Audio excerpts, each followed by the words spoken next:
주께서 제자들에게 이렇게 말씀하십니다. 주라. 그리하면 너에게 줄 것이다. 주어라, 나누어라, 베풀어라. 이게 주님이 제자들에게 하신 첫 번째 메시지였습니다.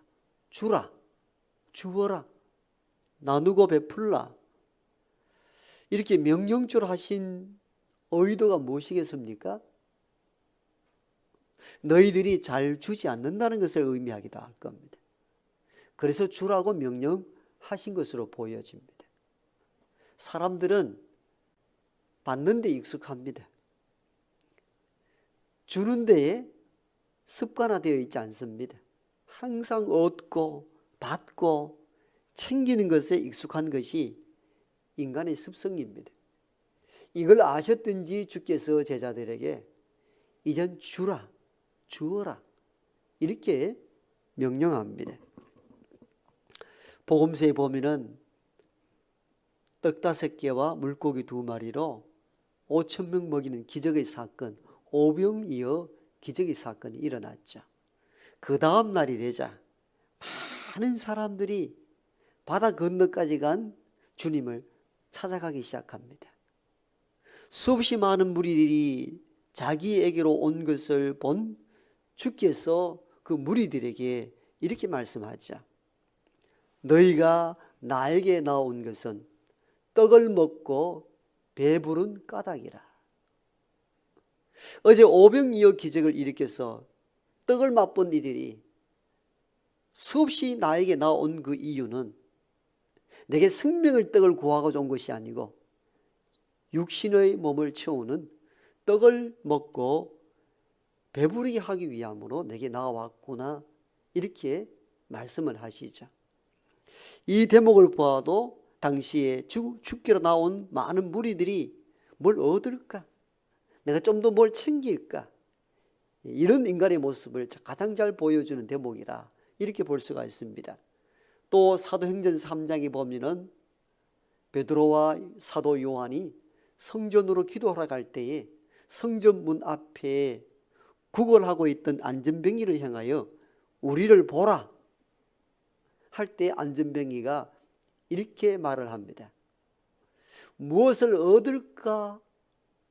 이렇게 보았다라고 정확하게 기록하고 있어요. 뭘 얻을까? 우리를 보라 하였을 때에 뭘 얻을까? 어쩌면 우리는 여기에 나온 안전병이 이 사람처럼 그런 신앙을 다 가지지 않았는가? 뭘 좀 얻을까? 뭘 좀 받아 챙길까? 이게 보편적 사람들이 살아가는 모습입니다. 심지어 제자들 그리고 제자들의 가족들도 이런 생활에 아주 익숙해졌습니다. 세베대의 아들들의 어머니가 주께 이렇게 요청하죠.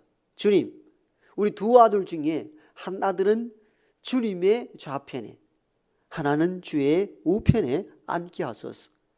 큰 자리, 혹시 당신이 이 세상을 통치할 때 왕이 되었다면 그때 좌우에 앉힐 수 있는 자리를 구하는 내용입니다. 주의 제자들이나 제자들의 가족들도 똑같은 모습을 보여주고 있습니다. 어찌보면 우리가 신앙을 가졌을 때에도 이런 마음으로 신앙이 출발되었을지도 모릅니다. 뭘 얻을까? 뭘 받을 수 있을까? 그럼 목사님 그게 그렇게 잘못된 것입니까? 구하라 하지 않았습니까? 맞습니다. 우리가 주께 뭘 얻을까 하는 그것 자체가 악하거나 나쁜 것은 아니며 인간은 종종 신앙의 출발점이 여기서 시작되기도 합니다. 그것 자체가 악하거나 나쁘다 이렇게 볼 수는 없습니다. 그러나 문제가 무엇입니까? 주님의 은혜를 덧입고 구하는 것을 받기는 받았음에도 불구하고 이 생활의 태도를 계속 유지하는 거죠. 한 번도 남에게 줄까? 이렇게 기도하며 고민해 보지 않고 무조건 얻는 것에만 익숙해져 있는 이 생활의 습관들을 이제는 바꾸어야 된다는 겁니다.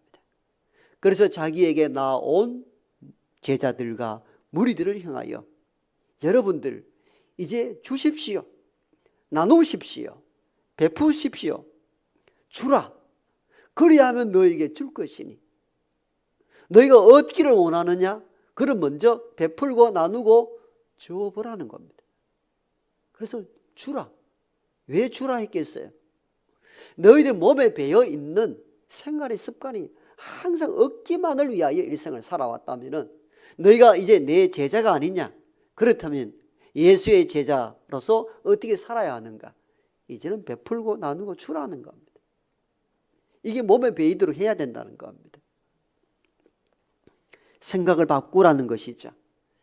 태도를 달리 하라는 것입니다. 얻기만을 바라는 그 구골적 신앙에서 벗어나서 주는, 나누는, 베푸는 신앙으로 전환하라는 것입니다. 사실은 주는 것 훈련이 필요합니다. 그래서 명령하신 겁니다. 인간은 원초적으로 본능적으로 움켜잡으려 하는 성향을 가지고 있습니다. 아이들을 신생아 태중에서 태어날 때 어떻게 합니까? 다 놓치거나 이래 나옵니까? 거의 다 본능입니다. 본능. 신생아 보십시오. 그 신생아가 뭔 힘이 있겠나 싶은데요, 이 힘이요 얼마나 강한지요. 어린이를 펴도 잘 안 펴집니다. 복중에서 태어난 아이가 그렇게 다 움켜잡아요. 이 본능을 야곱이 그 어머니의 태중에서 에서와 야곱이 상둥에 있을 때 형이 먼저 나갈 때 뒷뒤꿈치를 잡았다는 성의 표현이 있죠. 그죠? 뭐 뱃속에 있는 걸 봤겠습니까? 성경의 저자가. 이건 굉장히 상징적인 메시지입니다. 인간은 근본적으로 뭔가 잡고자 하는 것, 얻고자 하는 것이 인간의 본능이라는 사실을 성서의 저자는 그렇게 표현한 것입니다. 그 야곱의 일생도 뭡니까? 형이 가졌던 것을 어떻게 내가 가져올까? 이 삶을 살았잖아요. 이게 인간의 모습이고 야곱의 삶을 통하여 인간의 본능이 어떠한가를 가장 잘 보여주는 대목들입니다. 즉 인간은 주는 것에 익숙하지 않습니다. 그렇기 때문에 주는 것도 훈련이 필요합니다. 줘보는 훈련 굉장히 중요합니다. 그래서 주님도 나를 따르는 제자들에게 이제 줘봐라, 이 훈련이 필요하다고 생각한 듯합니다. 줘라, 주라, 줘봐라, 나누어라, 베풀어라. 여러분, 우리가 오늘날 자녀 교육에도 관심이 많잖아요. 수리 교육, 문자 교육 일찍 떼고 영어도 알게 하고 다 좋은 일들입니다만은 믿음의 사람들은, 믿음의 부모님들은 자녀들에게 어릴 때부터 주는 훈련도 시켜야 합니다. 이게 참 교육이며 참된 예수의 제자로 만드는 가장 좋은 방편입니다. 오늘날은 대부분 문자, 수리, 언어 교육에 너무 집중되어 있습니다. 자녀 잘 때라고 하는 일들이지만도 주는 훈련이 되어 있지 아니하는 아이들은 커서도 이기적 인간이 되어서 오히려 사회로부터 배척당하는 일을 많이 보게 됩니다. 이제는 참된 인성이 된 사람들을 찾는 시대입니다. 그러니까 자녀 교육도 어릴 때부터 자꾸 주는 교육. 인간은 본능적으로 가지기를 원하잖아요. 그죠? 자꾸 주머니 채우기를 원합니다. 애들도 하나 주면은 하나 또 주면은 그 동생 줍니까? 안 줘요. 그 부모는 어떻게 합니까? 동생 주라, 줘봐라. 이게 교육입니다. 이게 참 교육입니다. 줄 때에 더 큰 것을 주시겠다는 것입니다. 주는 훈련이 굉장히 필요로 합니다. 그런데 우리가 살아보니까 어떻습니까? 주는 것이 쉽지가 않더라고요. 어려워요. 오늘 우리가 이 시간에 주께 사신 말씀을 들을 때는 저 감동이 올 수도 있습니다. 아, 오늘 목사님이 선포한 주님 말씀처럼 그렇게 한번 살아봐야 되겠다. 그런 마음도 없으면 굉장히 위험합니다. 이 시간만이라도 좀 감동이 되어야 됩니다. 그래, 내가 좀 줘봐야 되겠다. 이래서 하는 건 아니지. 주께서 명령하셨잖아. 근데 막상 이 말씀을 듣고 여러분 현장으로 돌아가면은 어떻습니까? 주는 것이 굉장히 어렵습니다. 왜? 훈련이 안 되어 있기 때문에. 훈련이 안 되어 있을 뿐만 아니라 내 것을 줄 때에 주는 만큼 내 것이 없어진다는 생각에 들었을 때 오는 감동에서 싹 사라져버립니다. 이게 현실입니다. 우리는 모든 것을 수학적으로 계산할 줄 압니다. 1 빼기 1은 얼마입니까? 0이 됐죠. 2 빼기 1은 두 개에서 하나를 남주면 내가 하나만 남는다는 생각을 갖게 되죠. 내가 지금 하나가 있는데 하나를 누 준다? 제로가 되는데 어떻게 남줄 수 있습니까? 우리는 항상 수리적으로 계산합니다. 그죠? 그러니까 말씀은 은혜가 됩니다. 참 주께서 좋은 말씀 하셨습니다. 감동이 됩니다. 그런데 삶의 현장을 돌아와서 살아보니까 하나 있는 걸 하나 줘버리면 1 빼기 1은 제로, 0인데 내가 아무것도 없는데 나 어떻게 살아야 합니까? 이 염려가 될 때 우리는 줄 수가 없습니다. 모두가 우리는 말씀의 은혜는 은혜대로 끝내고 삶의 방식은 수학적으로 계산하며 살아갑니다. 이게 인간이 갖는 태도들입니다. 그러면서 자기를 합리화시키죠. 주님, 1 빼기 1은 제로, 하나 있는 건 하나 남주면 내가 0이 되는데 내가 어떻게 삽니까? 나도 뭔가 있어야 안 됩니까? 그래서 우리는 이 말씀을 자기식으로 해석하죠. 내가 좀 더 벌어서 넉넉할 때 내가 드리지요. 나누지요. 베풀지요. 대부분 그렇게 삽니다. 지금은 나누고 주고 베풀 때가 아닙니다. 내가 말씀을 거부해서가 아닙니다. 말씀대로 살 겁니다. 그러나 지금은 나누고 베풀 때가 아니다. 자기를 합리화시킵니다. 그런데 오늘 본문을 잘 해석하면 네가 넉넉할 때, 네가 부자일 때, 네가 남을 줄 수 있는 넉넉함이 있을 때 그때 주라. 그런 말씀이 어디 있습니까? 주는 데는 이런 상황을 전혀 고려하지 않았습니다. 그냥 주라는 것입니다. 우리 보편적으로 이렇게 생각하죠. 주라 이럴 때 우리는 남을 생각합니다. 아, 저 아무개 장로 부자인데 왜 안 주고 저래 살까? 나에게 하는 하나님 말씀인데 우리는 적용을 다른 사람에게 적용하는 거죠. 저 집사님 넉넉한데 참 보니 인색하다. 지는 더 인색한데. 여러분 오늘 이 말씀을 깊이 경청하셔야 됩니다. 주라는 대상은 주님을 따르는 모든 자들에게 주시는 주의 말씀입니다. 부자들만 주라. 넉넉한 자들만 베풀어라. 그런 말씀이 어디에 있습니까? 그래서 우리는 말씀도 항상 자기를 합리화시킨다는 거예요. 주님은 그래서 주라는 그 대상자 앞에 어떤 특정한 사람을 말하지 않았습니다. 주님을 따른다면 보편적으로 해야 될 명령인 것입니다. 내가 부자가 되어서 내가 넉넉할 때에 내가 남을 줄 수 있을 때 그때 내가 주님 말씀대로 주고 베풀고 나누지요.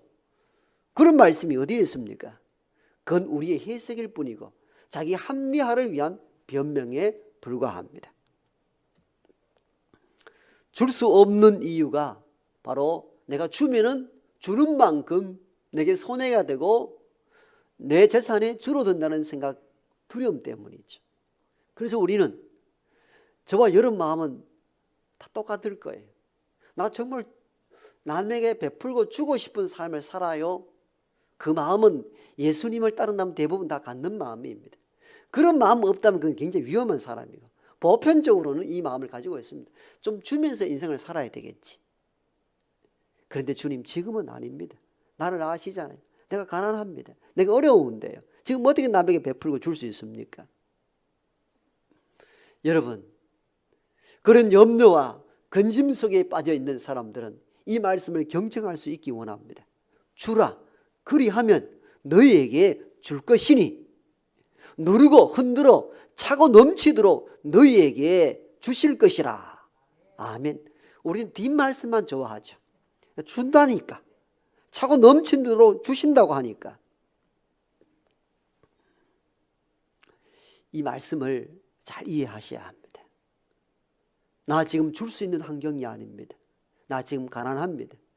이거 줘버리면 내가 위험합니다 하는 이들에게 용기와 힘을 주시는 메시지가 이 뒷부분의 메시지입니다. 네가 주는 것 두렵다는 걸 알고 있다.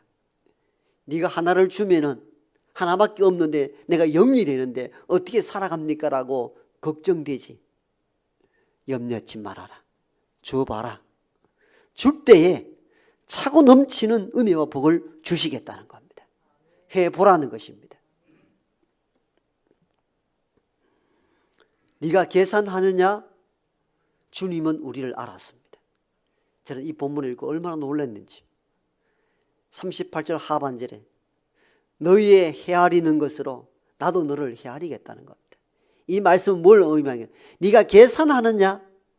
그럼 나도 너를 계산해서 내가 줄게. 이 말씀이 이해가 됩니까? 우리가 계산하잖아요. 앞에 제가 말씀을 드렸잖아요. 하나 있는 거 하나 남 주면은 1 빼기 1은 제로인데 어떻게 줄 수 있습니까? 이게 헤아림입니다. 이게 계산적입니다.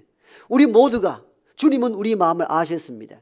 네가 할 수 없는 이유를 찾는 것 안다. 네가 헤아리고 있지 않나? 네가 계산하고 있지 않느냐? 2개 가운데 하나를 주면 하나밖에 남지 않는데 어떻게 살아갑니까? 라고 헤아리느냐?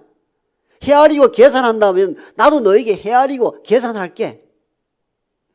굉장히 충격적인 말씀입니다. 주님은 우리의 마음을 다 뚫어보고 계셨던 것이죠. 네가 줄 수 없다는 것, 그냥 안 주겠다는 것 아니고 계산하고 있지? 10개 중에 5개 남 주라 이렇게 하면 5개 없어지는데요 라고 헤아리지? 계산하지? 네 그렇게 일생 살아봐라. 나도 너에게 복을 줄 때 헤아리고 계산해 볼게. 그렇게 말씀합니다. 여러분, 헤아리고 계산하지 말고 말씀에 감동이 올 때에 주님 말씀대로 나누고 베풀고 줄 수 있는 여러분 되길 원합니다. 나누고 베풀고 주온다 해서 수리적으로는 줄어드는 것 같아 보여도 하나님은 그 위에 은혜와 복을 내리실 줄 믿습니다. 어떤 목사님이 글을 읽어봤습니다. 시골 교회에 부임을 했습니다.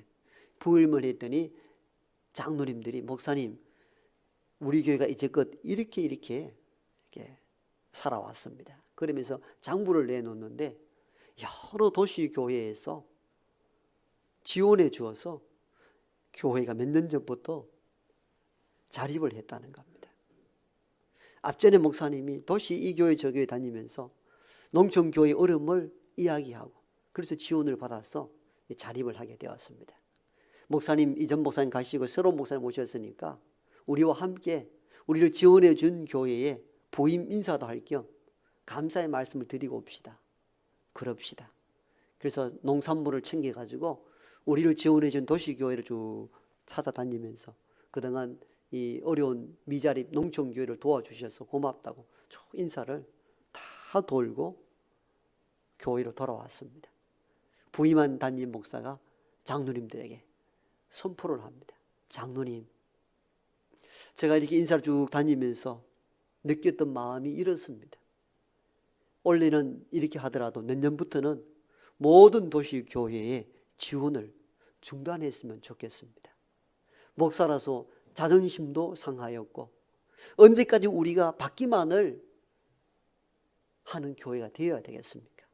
우리가 힘이 들어도 힘써서 우리도 도시교회처럼 한 교회, 한 선교사님에게라도 우리가 드려봅시다. 설득을 해야 될 장로님들이 목사님 말씀은 참 이해가 됩니다. 좋습니다.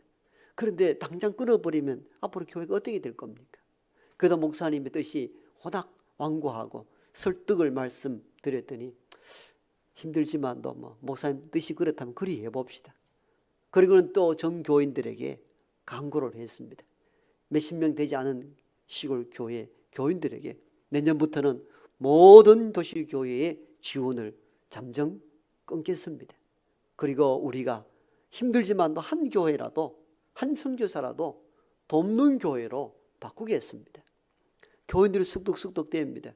자립도 못해서 지원을 받는데 뭐 남에게 베풀고 어떻게 할 겁니까? 목사 사례도 제대로 못하는데. 그러나 일부는 그래 맞다. 우리가 좀 더 열심히 일을 하고 농사를 짓고 열심히 헌금해서 해보자. 그렇게 해서 첫 해에는 어렵지만도 해외 선교사 한 사람을 돕습니다. 그 다음에는 한 교회를 또 돕기도 하고, 그래서 지원받는 교회에서 지원해 주는 교회로, 그러다 보니까 교회가 이래서는 안 되겠다, 힘을 내자. 교인들이 열심히 일을 하고 열심히 헌금해가지고 나중에는 수십 개의 교회를 돕는, 그리고 자립이 되는 교회가 되었다고 합니다. 없다고 항상 받기만 원했던 교회가 주는 교회로 전환하다 보니까 오히려 교인들이 건강해지고 더 열심히 봉사하고 교회를 자립시키더라는 것입니다. 줄 때에 없어진다. 이건 수학적 계산입니다. 주님은 헤아리지 말라 말씀합니다. 네가 헤아리는 그것으로 나도 너를 헤아릴 것이라 말씀합니다. 그러므로 주라, 주어봐라, 베풀어 보아라, 나누어 보아라. 누르고 흔들어 차고 넘치도록 채워줄 것이라. 물론 우리의 신앙이라는 것도요, 굉장히 계산적이에요. 줄 때 차고 넘치를 준다 이러니까 주려고 마음을 먹죠. 그러나 줄 때에 받을 것을 생각하고 주는 것은 성서의 정신이 아닙니다. 그건 천박한 자본주의 정신입니다. 아니 그런데 목사님, 줄 때에 차고 넘치도록 주신다는 것이 주님 말씀 아닙니까? 그게 왜 천박한 자본주의 정신입니까? 받는 것을 상상하고 주지 말라는 것입니다.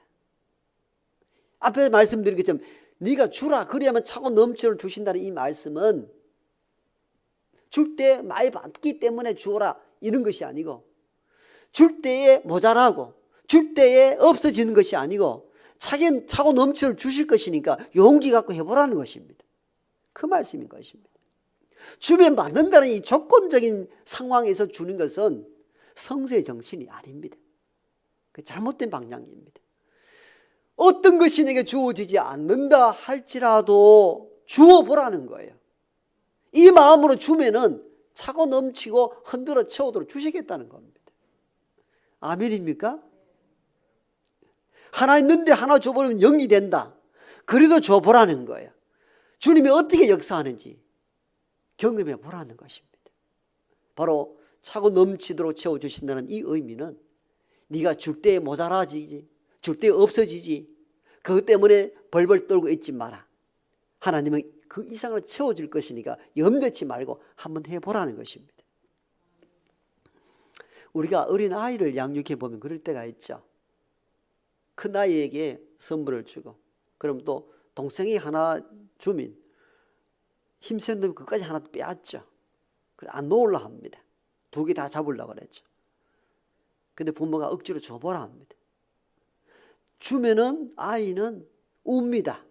내게 빼앗겼다고. 근데 부모의 마음은 어떻습니까? 잘 주는 아이에게 더 주고 싶은 마음들이 생기죠. 제 애는 참 착하다. 있으면 동생 주려고 한다. 그런 부모의 마음은 어떻습니까? 그 놈을 자꾸 주려고 합니다. 왜? 잘 주니까. 잘 주니까. 지금 빼앗기지 아니하려는 놈은 그 하나만 붙잡고 살도록 만듭니다. 하나님께서 우리에게 복을 주시는 그 의인들을 잘 파악하셔야 합니다. 이게 비밀입니다. 저와 여러분들은 이 머릿속에 뭐가 들은지 아세요? 항상 수리적인 수학적인 계산으로 살아갑니다. 굉장히 영특하죠. 근데 여러분 깨뜨리셔야 합니다.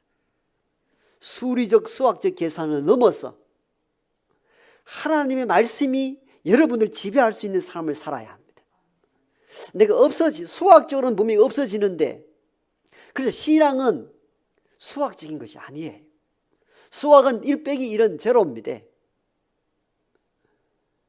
신앙의 법칙은 어떤지 아세요?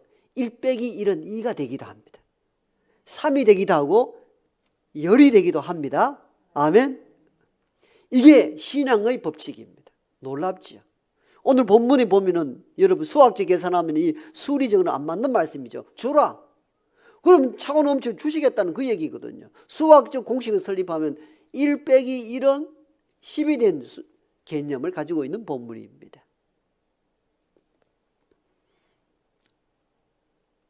코로나가 장기화되고 있습니다.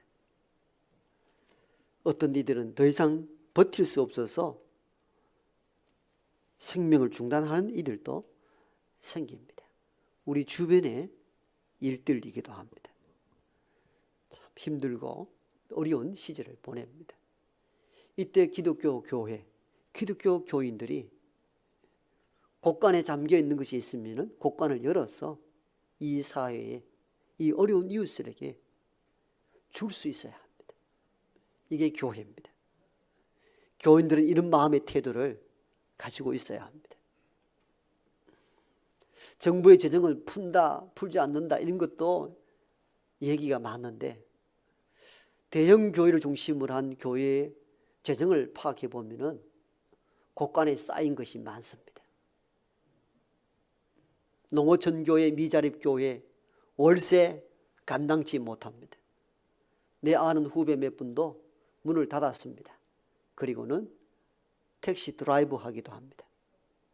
어떤 후배 목사는 요즘 뭐 하고 지내느냐 물었더니 보험 설계사 들어갔다 하기도 합니다. 이런 어려운 상황이 있습니다. 있는 교회들 곳간을 풀어서 어려운 교회 도와야 하고 어려운 이웃들, 어려운 교우들이 있으면 교회 곳간을 풀어서 나누고 줘야 합니다. 목사님 이렇게 나누고 주면 우리 곳간 비지 않습니까? 누가복음 6장 38절 이렇게 말씀합니다. 주라. 그리하면 내가 너에게 안겨줄 것이다. 안겨준다 이렇게 말. 안겨줄 것이다. 차고 누르고 흔들어 채워줄 것이라 말씀합니다. 지금도 계산합니까? 지금도 헤아립니까? 이거 있는 거 줘버리면 나 어떻게 삽니까? 걱정이 됩니까? 주께서 이런 헤아림, 계산적 인간을 향하여 계산하지 마라. 헤아리지 마라. 네 그렇게 헤아리고 계산하고 살면은 나도 너에게 복을 줄 때 계산하고 헤아리고 할 거다. 그러지 마라. 마음에 감동이 오면은 줘봐라. 준다고 사라진 것이 아니다. 수학적, 수리적으로 계산하지 마라. 하나님은 어떠한 하나님인가? 네가 줄 때, 조건 없이 베풀 때, 나눌 때 차고 넘치는 은혜와 복을 주시겠다는 것입니다. 이 말씀에 대한 확신을 가지고 오늘 주변에 어려운 이웃들을 돌아보고 나누고 베풀고 줄 수 있는 믿음의 사람으로 살아가는 우리 모두가 되기를 소망합니다.